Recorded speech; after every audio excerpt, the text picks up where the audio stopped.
Big boss హౌస్లో మొత్తానికి మంటల్లో కాల్చు అభిప్రాయాన్ని చెప్పు అంటూ బిగ్ బాస్ ఇచ్చేసిన ఈ నామినేషన్లో 6 మంది కంటెస్టెంట్ అయితే నామినేట్ అవుతూ వచ్చేశారు. ఇందులో మొదటిగా ఆదిత్య, నిఖిల్, విష్ణుప్రియ, మణికంఠ, నాబిల్, నైనికలు అయితే ఈ నామినేషన్లో చేరుకున్నారు. ఇక ఈ నామినేషన్ నుండి స్కిప్ అయిన వారిలో యశ్విని, కిరాక్, సీత వీరందరూ చేరారని చెప్పుకోవచ్చు.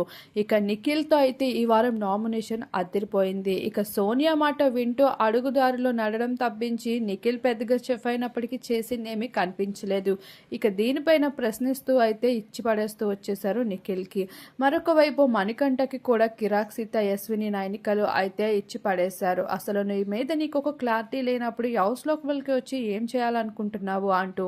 ఇక నైనికకి ఏకంగా నాబిల్ అయితే మరోసారి నామినేషన్లో హదరగొట్టేశాడు. వచ్చి కూర్చొని తినడం పడుకోవడం మించి నువ్వు ఇక్కడ హౌస్లో పెద్దగా చేస్తుందేమీ లేదు అంటూ.